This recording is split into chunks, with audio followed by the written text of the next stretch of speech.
우리나라가 경제 규모에 비해서 고층 건물이 진짜 없는 도시예요. 마천루의 저주라는 게 나오죠. 그래서 금융 이퀄 고층 건물이다 이렇게 보시면 되거든요. 자기네 나라의 경제 위상에 맞게끔 건물이 나오는 게 맞다고 저는 보거든요. 당연히 그거에 대한 수요가 있을 거고 자연스럽게 그런 스카이라인이 나올 겁니다.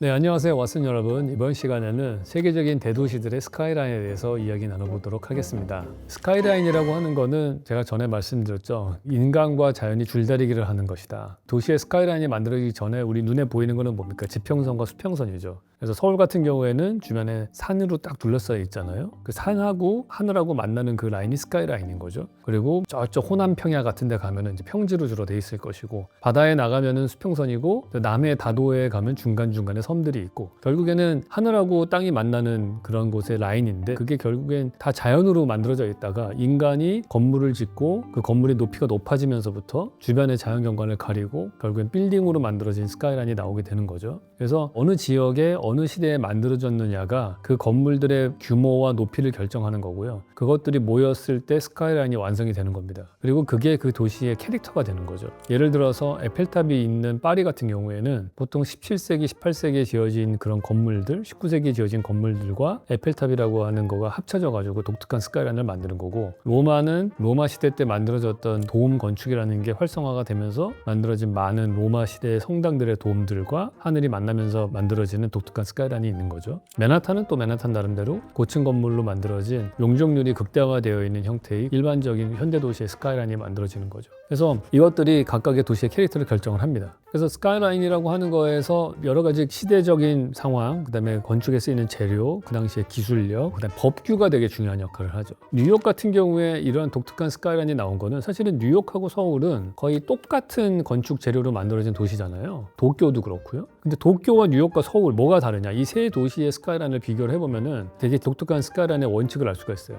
철근 콘크리트와 엘리베이터로 고층 건물을 짓는다는 건 똑같습니다. 이 세 개의 도시가. 그런데 우리나라는 스카이라인이 어떻게 되어 있습니까? 좀 단조로워요. 높이 제한을 아주 강력하게 하기 때문에 그런 거죠. 그래서 뭐 12층짜리 아파트가 지어졌다 그러면 정말 깍두기처럼 쫙 그냥 똑같은 스카이라인이 주로 가게 돼 있는 거죠. 그 다음에 좀 용적률이 상향 조정되고 높이 제한이 풀려서 우리도 아파트 단지는 25층까지 짓는다. 그럼 25층으로 쫙 지어요. 그게 우리나라의 스카이라인의 특징입니다. 근데 거기 플러스 우리나라만의 독특한 특징이 그 뒤로 산이 보여요. 그러니까 이런 사각형으로 된 가로로 긴 직사각형의 스카이라인들이 막 만들어지는데 그 사이사이로 곡선의 산들이 이렇게 섞여 있는 것, 그게 서울의 스카이라인의 특징이라고 볼 수 있을 것 같아요. 대신에 뉴욕은 산이 없죠. 이게 평지예요. 평지면은 잘못하면은 똑같은 높이로 이렇게 갈 수 있겠지만은 얘네들은 공중권이라고 하는 게 있잖아요. 그 공중권에 의해서 다른 데서 비어있는 공중의 건물 지을 권리를 사서 내 건물을 높게 지을 수 있어요. 그래서 뾰족뾰족한 것들이 나오게 되는 거죠. 물론 그거가 있기 전에는 뉴욕은 어땠느냐? 평지로 되어 있고 단단한 집안에 17세기, 뭐 18세기, 19세기 이럴 때에는 낮은 건물들이 나왔잖아요. 뭐 한 5층, 6층 뭐 이런 건물들이 쭉 맨하탄 남쪽에 막 지어지다가 그 다음에 고층 건물이 30층짜리가 막 지어지다가 엠파이어 스테이트 빌딩 같은 게 막 올라오기 시작을 하고 거기다가 공중권이 합쳐지면서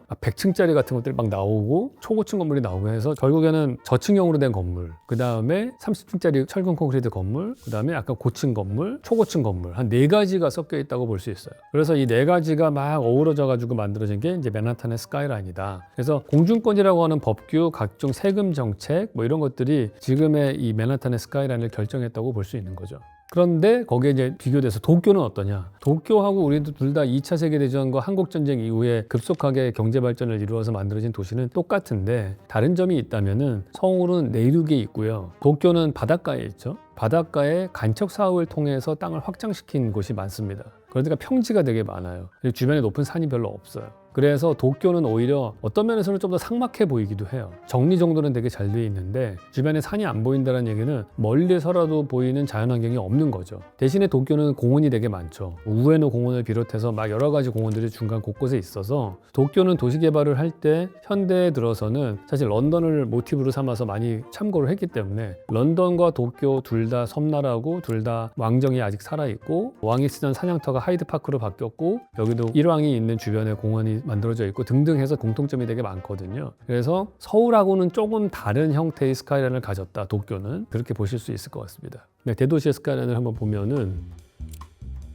일단은 맨하탄의 스카이라인은 눈에 띄는 게 딱 올라온 게 맨 처음에 원래 월드 트레이드 센터가 있었거든요. 왼쪽에. 근데 그게 무너졌죠. 그 자리에 프리덤 타워가 섰어요. 거기가 남쪽에 제일 높은 건물이고요. 쭉 오면은 미드타운의 35번가 이쯤에 오면은 엠파이어 스테이트 빌딩이 있죠. 그게 쭉 혼자 올라왔어요. 그러면서 조금 올라가면 크라이슬러 빌딩이 있어요. 그러면서 거기서 조금 더 올라오면은 40몇 번가쯤인가에 이렇게 끝에 유리로 된 피라미드 같은 거 하나 올라간 첨탑이 올라간 게 하나 있어요. 그 건물이 하나 눈에 띄고요. 그거보다 더 올라가면은 세트컵 센터 빌딩이 하나 있죠. 그래서 제일 주요 스카이라인은 제가 볼 때 프리덤 타워, 엠파이어 스테이트 빌딩, 크라이슬러 빌딩, 그다음에 세트컵 타워 이 네 가지인 것 같아요. 그게 제일 핵심적으로 만드는 스카이라인이고 최근에 들어서 거기에 플러스로 올라탄 거가 니들 타워라고 해서 주거 프로젝트들이 100층짜리 넘는 것들이 막 57번가 막 서는 게 있잖아요. 이제 그게 새롭게 추가되는 스카이라인입니다.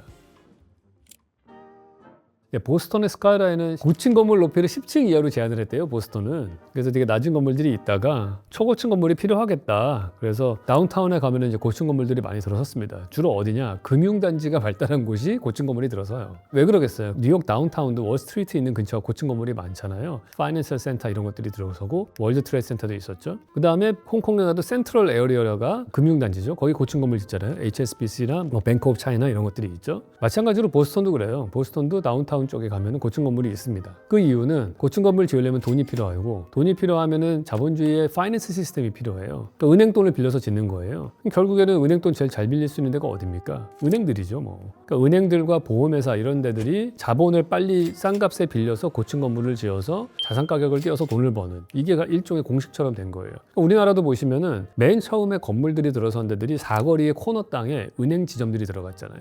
그러니까 제일 그 동네에 번듯한 건물은 뭐 하나은행, 상업은행 이런 은행 건물들이었어요. 제가 살던 어렸을 적에 동네도 구이동에 제가 살았었는데 제가 기억하고 우리 동네에서 제일 번듯한 건물이 상업은행 건물이었던 것 같아요. 은행이 돈이 있으니까 자기 건물 지을 때에는 항상 그렇게 하는 거예요. 그래서 이게 다 연결이 돼 있는 거죠. 보스턴의 스카이라인은 사실 되게 다운타운에 높은 건물들이 있는데 눈에 띄는 건 거의 없고요. 딱 하나 눈에 띄는 거는 존 행콕 타워가 딱 있습니다. 보는 방향에 따라서 넓었다가 좁았다가 하는 평행사변형 약간 칼날같이 되어 있는 유리로 된 타워가 하나 있어요. 우리나라의 63 빌딩이 이 존 행콕 타워를 흉내내서 만든 거죠. 그러고 나서 쭉 중간으로 오면은 다 낮은 건물이 있는데 거기에 혼자 우뚝 선 게 프루덴셜 타워 하나 있습니다. 그게 보스턴의 스카이라인을 결정하는 두 개의 고층 타워예요. 그래서 그 두 개의 방향을 보면은 아 내가 지금 어디쯤에 있구나 이거를 파악할 수 있는 나침판의 역할을 하고 있습니다. 그게 보스턴 스카이라인의 핵심이라고 보시면 될 것 같아요. 강 건너 쪽에 캠브리지를 가면은 캠브리지에는 고층 건물 거의 없고요. 하버드 캠퍼스 이런 데 다 낮은 건물로 돼 있잖아요. 그나마 유일하게 높은 건물이 MIT 기숙사 건물이 하나 있어요. 탱홀이라고 하나 있고 그다음에 MIT 캠퍼스 가운데쯤에 있는 건물이 하나 또 높은 게 하나 있거든요. 그 정도 외에는 크게 눈에 띄는 높은 건물이 거의 캠브리지 쪽에는 없다 이렇게 보여집니다.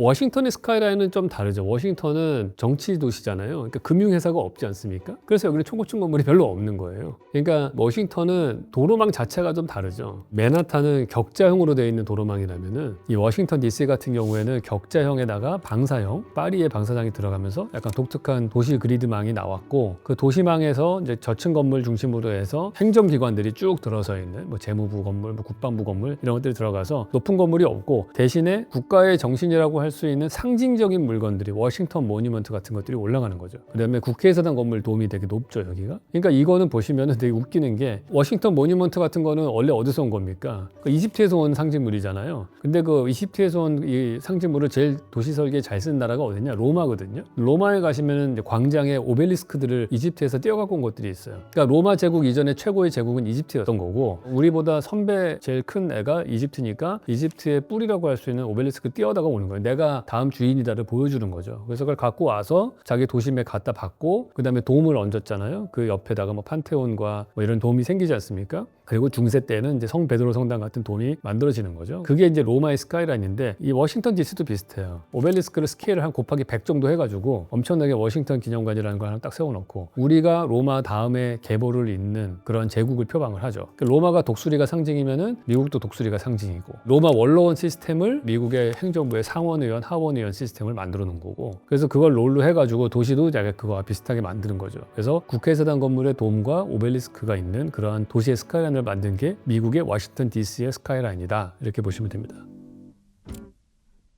사실은 미국이 되게 빨리 대도시로 형성된 케이스거든요. 사실 뉴욕보다도 시카고가 한때는 더 경제의 중심지였던 데가 있었어요. 왜냐하면 시카고라는 도시를 보시면은 그 도시를 중심으로 놓고서 X축, Y축으로 해서 4분면을 나누면은 4분의 1은 미시간 호수가 있고 4분의 1은 나무가 많은 데고 4분의 1은 목초지가 많아서 소가 있는 데고 4분의 1은 옥수수밭이 많고 뭐 이래요. 그러니까 무슨 얘기냐면은 나무 재료는 그 당시에 건물을 짓는 주요 재료였거든요. 그러니까 건물을 지을 수 있는 주요 재료에 나무도 있고 사람들이 먹여 살리는 소고기가 공급되고 옥수수도 농산물도 있고 그리고 물도 있고 그 네 가지 주요 요소가 다 모인 데가 시카고거든요. 그러니까 여기가 엄청나게 발달을 했어요. 그런데 그 목구조로 만든 건물들이 다 불타서 없어졌죠. 그래서 시카고가 한 번 큰 화재가 난 다음에 그 다음에 도시계획을 바꾼 거가 근대 건축의 효시인 뭐 루이스 설리반 이런 사람들, 프랭크 로드 화이트의 스승이거든요. 그분이 그 루이스 설리반이라는 사람이 철근 콘크리트 건물 짓고 백화점도 만들고 뭐 이런 걸 했단 말이에요. 그래서 고층 건물의 효시가 사실은 뉴욕보다는 시카고라고 볼 수 있어요. 근데 시카고가 그렇게 발달을 하다가 나중에 이제 헤게모니가 미국 동부에 월스트리트가 있는 데로 넘어가는 거죠. 시카고는 그래서 건축에 대한 자부심이 대단해요. 저희 댓글에도 시카고에 대해서 되게 많이 설명해 달라고 말씀을 많이 하시는데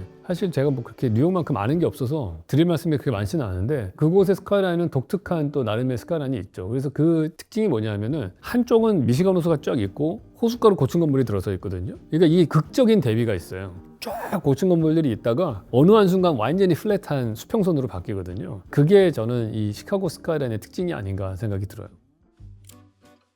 유럽은 사실 뭐 2차 세계대전 때 다 많이 파괴가 됐잖아요. 그럼에도 불구하고 이제 다시 재건을 했는데 우리나라 같으면 그걸 재건을 할 때에 거기에 뭐 다시 도로 구획을 하고서 건물을 높게 세웠을 것 같은데 여기는 안 그랬어요. 왜냐하면은 생각해 보세요. 유럽은 이미 파리 같은 경우가 이미 지하 하수도 시스템까지 다 돼 있었잖아요. 그 정도로 인프라 시설이 눈에 안 보이게 다 깔려 있어요. 그러니까 이거를 다 갈아엎고서 지하 하수도부터 다시 까는 거는 엄청난 낭비란 말이죠. 그러면은 오래전부터 있었던 도로망 시스템과 상하수도 시스템을 그대로 쓰려고 했을 거예요. 그러니까 부서진 건물을 다시 지으면 돼요. 그냥 이미 인프라가 갖춰져 있으니까 도로와 상하수도 시스템이 갖춰져 있으니까 도로망 형태를 그대로 존중한 상태에서 한 6층, 7층으로 다 지어요. 그런데 고층 건물에 대한 수요는 있잖아요. 인구가 늘어나면서 보통 그런 것들을 구도심이 아닌 외곽 지역에다가 많이 짓죠. 대표적인 거가 이제 라데팡스 같은 지역이죠. 파리가 중심부는 저층형으로 되어 있고 그 다음에 거기서 좀 자동차 타고 떨어진 외곽 순환도로에 접해가지고 초고층 건물들이 들어선 단지를 만들어 놓고 구도심과 신도심을 완전하게 구분해서 만드는 것이 이 유럽 도시들의 대부분의 개발 계획입니다. 유럽은 몇백 년 혹은 몇천 년 동안에 누적되어 온 도로망의 인프라가 있기 때문에 그거를 가진 상태에서 고층 건물을 지을 수는 없거든요. 왜냐하면 고층 건물을 지으면 용적률이 높아지니까 교통량이 늘어나야 되잖아요.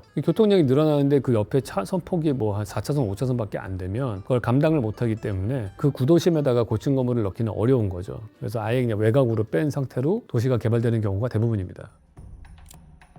상하이는 구도심 지역이 이제 유럽의 지배를 받았던 시절에 만들어진 석조 건물들이 쫙 고색창연하게 있는 데가 있어요. 그리고 강 건너편에 푸동지구라고 해서 초고층 건물이 들어섭니다. 와이탄에서 바라보는 푸동 지역의 스카이라인이 되게 멋있죠. 거긴 초고층 건물이 쫙 들어서 있으니까. 거기서 제일 눈에 띄는 건물은 동방명주가 일단 눈에 띄죠. 거의 중국의 에펠탑이라고 할 수 있는 거죠. 그 라디오 아마 송신탑 같이 만들어서 이상한 여유주 문거 같은 그 있어요. 동그란 걸로 된 거. 그 다음에 눈에 띄는 거는 파이낸스 센터, 그 병따개 건물처럼 돼 있는 거 있죠. 위에 네모나게 뚫린 거. 원래는 그게 동그랬던 거였는데 동그랗게 구멍을 뚫은 게 이제 풍압력을 막으려고 구멍을 뚫은 거거든요. 높은 건물은 짓고 싶은데 바람의 저항은 최소한 하고 싶으니까 높게 만들고 구멍을 뚫은 거예요. 근데 그게 동그라면 너무 일장지처럼 보인다고 네모나게 바꿔라. 심의에서 얘기가 나와서 이제 병따개 건물처럼 된 거죠. 그 다음에 그 옆에 진마오 타워가 올라가 있죠. 진마오 타워 되게 근사해요. 제가 볼 때는 약간 중국이나 미얀마에 있는 막 탑 같은 느낌으로 되게 디테일하게 만들어진 고층 건물이지만 상당히 동양스러운 멋이 나는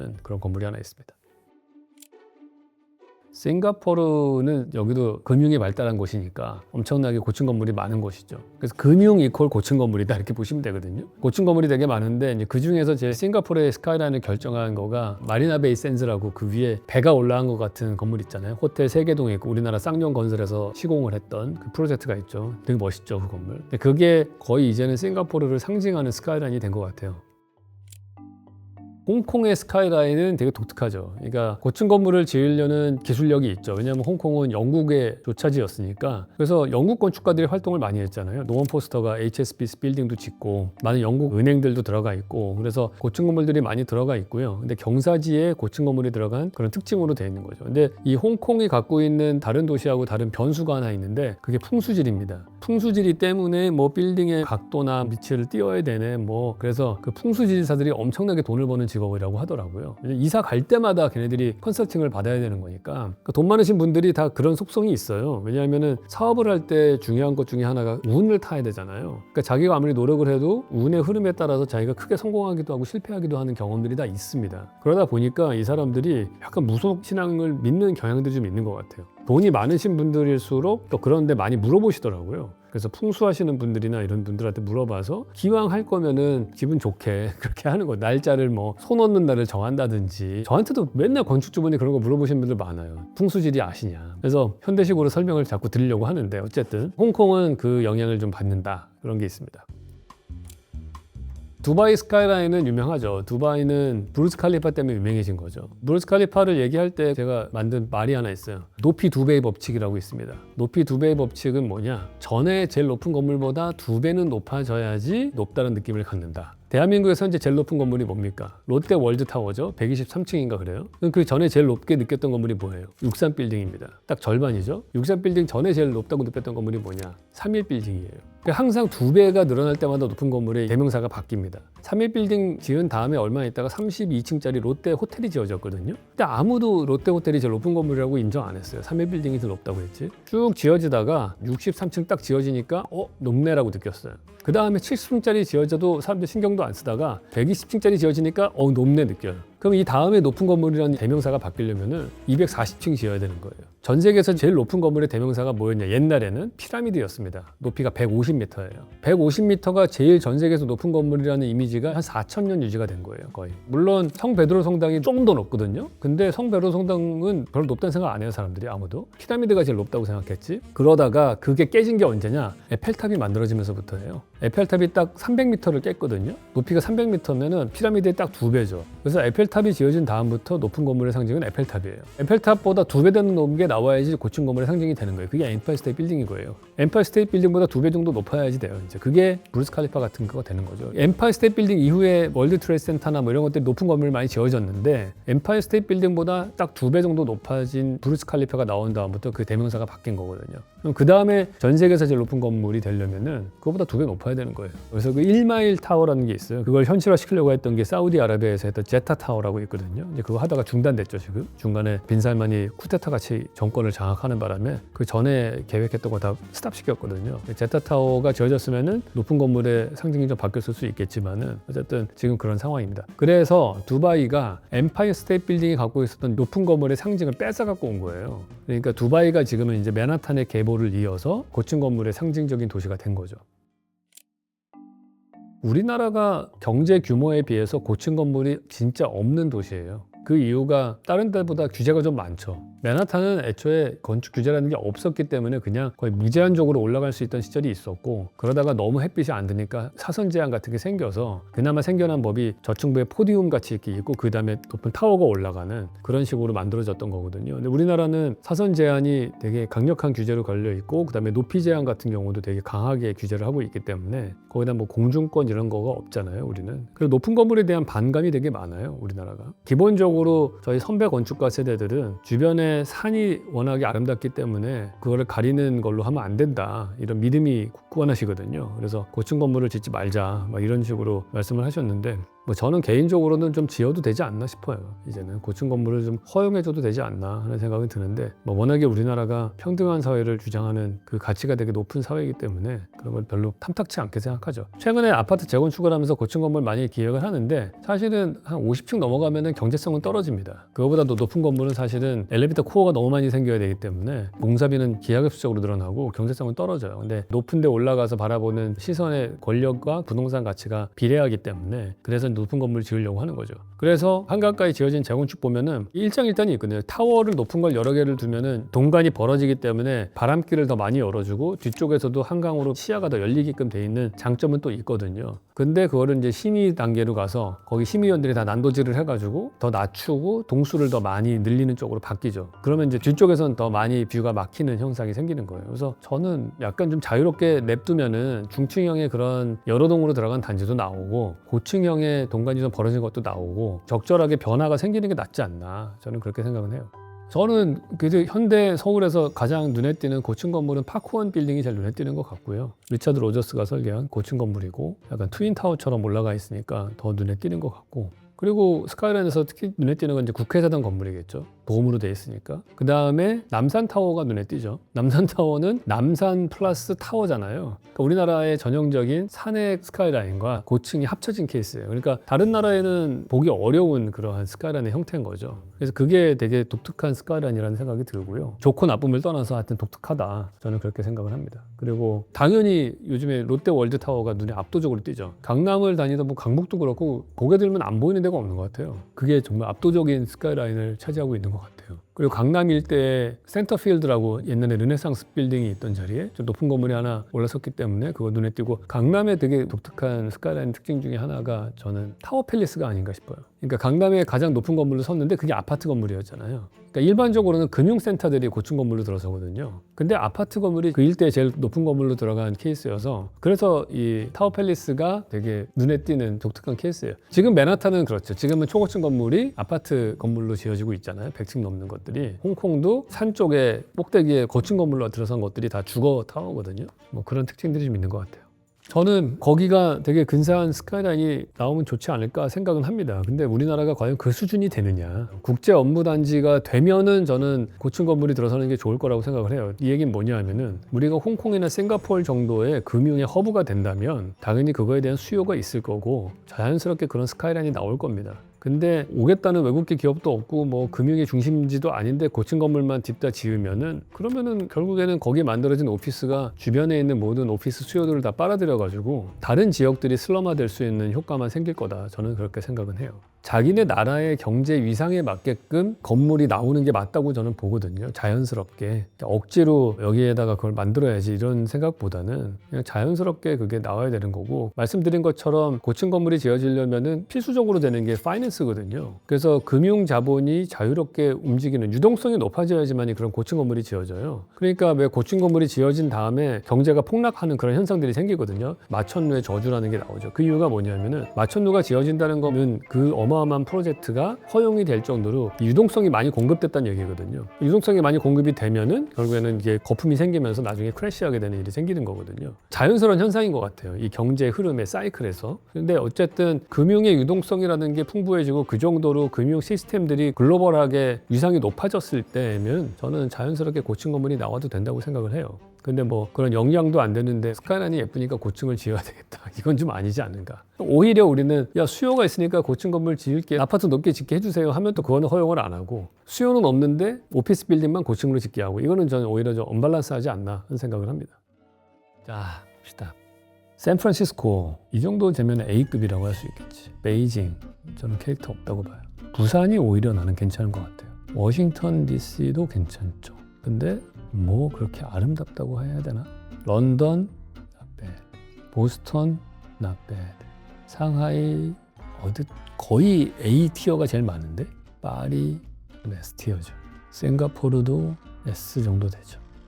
아니야, 보스턴도 S로 합시다. 서울 B급 정도 된다고 치고, 시카고 A급, 두바이 S 티어죠. 도쿄 뭐 그렇게 나는 스카이라인 입장에서는 뭐 서울 정도 급이 되지 않나 싶어요. 뉴욕은 당연히 S죠. 홍콩 S죠. 프랑크푸르트도 뭐 별로였어. 제가 볼 때는 서울보다 못해. 토론토 not bad. 근데 난 서울이 더 난 것 같아. 쿠알라룸푸르 얘도 C. 시드니는 그래도 S로 칩시다. 제가 지금 S로 뽑은 게 파리, 싱가포르, 보스턴, 두바이, 뉴욕, 홍콩, 시드니거든요. 이 7개의 도시는 라인 하나를 딱 그렸을 때 어느 도시야? 라고 딱 인식이 되는 도시들인 거예요. 그러니까 그만큼의 독특한 캐릭터가 있다는 거죠, 여기는. 시드니는 사실은 다른 건물도 별거 없는데 오페라 하우스 이 스카이라인 때문에 오페라 하우스 조개 껍질 같은 이거 있잖아요. 그거는 어디에도 없지 않습니까? 그런 스카이라인은. 로마는 이런 곡선인데 아치 있어요. 돔 형태 있을 수 있죠. 좌우대칭 뾰족한 거 어디든 다 있어요. 에펠탑도 있고 두바이도 있고 다 있어요. 근데 이런 깨진 조개 같은 느낌의 그런 스카이라인은 어디에도 없기 때문에 그게 되게 독특하다 해서 시드니를 S티어로 놨습니다. 근데 A급으로 뽑은 거는 샌프란시스코 아름다운 도시긴 하지만은 나는 그걸 그린 다음에 이게 뭐 사람들이 샌프란시스코야 라고 생각하지는 않는 것 같거든요. 사용성에 있어서는 되게 아름다운데 도시의 브랜드를 만드는데 큰 결정적인 영향을 끼친 정도는 아닌 것 같아서 그냥 A급으로 놨습니다. 부산도 저는 부산 분들은 동의 안 하실 수 있겠지만은 저는 스카이라인이 되게 유니크하다고 생각하거든요. 한국에서 찾아보기 어렵게 산과 초고층이 막 섞여 있고 특히 저는 해운대의 그 센텀 지역 이런 데 고층 건물 들어선 다음부터 부산이 캐릭터가 많이 좋아졌다고 생각을 해요. 그게 없었던 때에는 그냥 평범한 아시아의 해안가였다면은 지금은 좀 글로벌한 도시 같은 느낌이 조금 나는 느낌으로 바뀌었어요. 그러니까 런던도 되게 부단히 노력하는 것 같아요. 런던 하면 저는 떠오르는 건 런던 브릿지 이 실루엣하고 밀레니얼 시대에 맞으면서 런던 아이 만들었잖아요. 그런 것들이 런던의 어떤 독특한 스카이라인을 규정하는 거로 나오기 시작을 하는데 제가 런던을 S급으로 안 둔 이유가 다운타운 쪽에 고층 건물들이 많이 들어섰거든요. 예쁜 게 하나도 없어. 렌소 피아노가 설계했다고 하는 것도 뭐 그냥 와 멋있다라는 생각이 안 들고 거킨 타워인가요? 그 노먼 포스터가 한 거는 난 진짜 어글리한 것 같고 또 여러 가지로 봤을 때 런던의 고층 건물들이 아름답다고 느끼는 게 하나도 없는 것 같아요. 근데 그거에 반해서 정말 아름다운 고층 건물이네 라고 느끼는 건 홍콩 상하이뱅크 HSBC 빌딩이나 아니면은 뱅크 오브 차이나 이런 것들은 아름답다 그런 느낌이 들거든요. 그래서 홍콩은 올라갔는데 런던은 떨어졌습니다. 상하이는 뭐 푸동 때문에 좀 나아졌죠. 상하이 기분 나쁘다. 서울이랑 같은 급으로 둡시다. 그러니까 상하이, 서울, 도쿄는 좀 비슷한 급으로 2차 세계대전 이후에 만들어진 대도시라고 할 수 있는 거죠. 약간 공통점이 있는데 주변 환경, 자연 산세에 따라서 다른 스카이라인이 만들어진 케이스라고 볼 수 있을 것 같아요. 제가 쿠알라룸푸르, 토론토, 프랑크푸르트, 베이징을 C티어로 놓은 이유는 저는 이 도시들을 생각했을 때 스카이라인이 머리에 떠오르는 게 하나도 없어요. 그 얘기는 뭐냐, 그냥 얘네들은 아무 캐릭터가 없는 도시라는 거거든요. 그냥 필요한 데다가 고층 건물 짓고 뭐 이렇게 했는데 그게 아직까지 자기네 독특한 캐릭터로 자리 잡지는 못한 것 같다 생각이 들어서 C티어로 놨습니다. 네, 이번 시간에는 도시의 스카이라인에 대해서 이야기 나눴습니다. 다음 시간에 또 뵙겠습니다.